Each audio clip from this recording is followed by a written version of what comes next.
Number the Stars, Chapter 7. The House by the Sea. "Oh, Anne-Marie," Ellen said with awe in her voice, "it is beautiful." Anne-Marie looked around and nodded her head in agreement.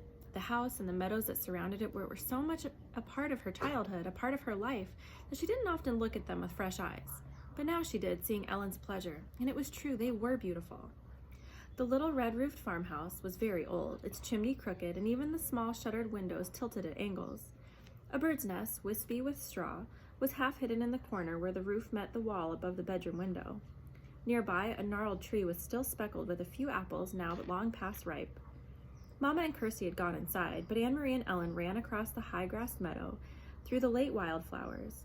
From nowhere, a gray kitten appeared and ran beside them, pouncing here and there upon imagined mice, pausing to lick its paws, and then darting off again.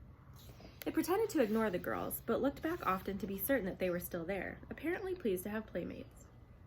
The meadow ended at the sea, and the gray water licked there at damp brown grass flattened by the wind and bordered by smooth, heavy stones. "I have never been this close to the sea," Ellen said. "Of course you have. You've been to the harbor in Copenhagen 1,000,000 times. Ellen laughed. "I mean the real sea, the way it is here, open like this, a whole world of water." Anne-Marie shook her head in amazement. To live in Denmark, a country surrounded by water, and never to have stood at its edge? "Your parents are really city people, aren't they?" Ellen nodded. "My mother is afraid of the ocean," she said, laughing. "She says it's too big for her and too cold." The girls sat on a rock and took off their shoes and socks. They tiptoed across the damp stones and let the water touch their feet. It was cold. They giggled and stepped back. Anne-Marie leaned down and picked up a brown leaf that floated back and forth with the movement of the water. "Look," she said. "This leaf may have come from a tree in Sweden. It could have been blown from a tree into the sea and floated all the way across. See over there," she said, pointing. "See the land? Way across there? That's Sweden." Ellen cupped one hand over her eyes and looked across the water at the misty shoreline that was another country. "It's not so very far," she said. "Maybe," Anne-Marie suggested, "standing over there are two girls just our age looking across and saying, 'That's Denmark.'" They squinted into the hazy distance as if they might see Swedish children standing there and looking back, but it was too far. They saw only the hazy strip of land and two small boats bobbing up and down in the gray ruffles of separating water. "I wonder if one of those is your Uncle Henrik's boat," Ellen said. "Maybe, I can't tell. They're too far away. Uncle Henrik's boat is named Ingeborg," she told Ellen, "for Mama." Ellen looked around. "Does he keep it right here? Does he tie it up so that it won't float away?" Anne-Marie laughed. "Oh, no. In town at the harbor, there's a big dock, and all the fishing boats go and come from there. That's where they unload the fish. You should smell it.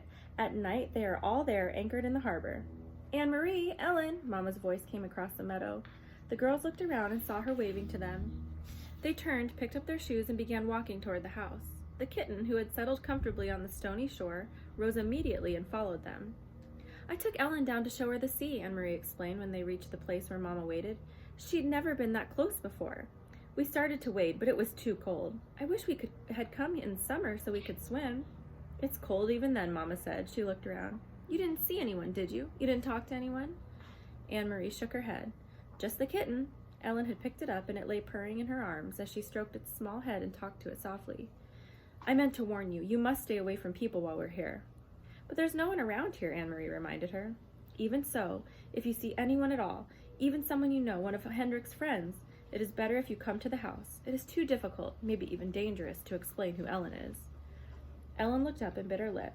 "There aren't soldiers here too?" she asked. Mama sighed. "I'm afraid there are soldiers everywhere, and especially now. This is a bad time. Come in now and help me fix supper. Henrik will be home soon. Watch the step there, it's loose. Do you know what I have done? I have found enough apples for applesauce. Even though there is no sugar, the apples are sweet. Henrik will bring home some fish, and there is wood for the fire, so tonight we will be warm and well fed." "It is not a bad time then," Anne-Marie told herself. "Not if there's applesauce." Ellen kissed the kitten's head and let it leap from her arms to the ground. It darted away and disappeared in the tall grass. They followed Mama into the house. That night, the girls dressed for bed in the small upstairs bedroom they were sharing. The same bedroom that had been Mama's when she was a little girl. Across the hall, Kirsty was already asleep in a wide bed that once belonged to Anne-Marie's grandparents. Ellen touched her neck after she had put on Anne-Marie's flower-sprigged nightgown, which Mama had packed. "Where's my necklace?" she asked. "What did you do with it?" I hid it in a safe place, Anne-Marie told her, a very secret place where no one will ever find it, and I will keep it there for you until it is safe for you to wear it again. Ellen nodded. Papa gave it to me when I was very small, she explained. She sat down on the edge of the old bed and ran her fingers along the handmade quilt that covered it. The flowers and birds, faded now, had been stitched onto the quilt by Anne-Marie's great-grandmother many years before. I wish I knew where my parents are, Ellen said in a small voice as she outlined one of the appliqued birds with her finger. Anne-Marie didn't have an answer for her. She patted Ellen's hand and they sat together silently. Through the window they could see a thin, round slice of moon appear through the clouds against the pale sky. The Scandinavian night was not very dark yet, though soon, when winter came, the night would not only be dark, but very long, night skies beginning in the late afternoon and lasting through morning. From downstairs they could hear Mama's voice, and Uncle Henrik's talking, catching up on news. Mama missed her brother when she hadn't seen him for a while, Anne-Marie knew. They were very close. Mama always teased him gently for not marrying. She asked him, laughing when they were together, whether he had found a good wife yet, one who would keep his house tidier.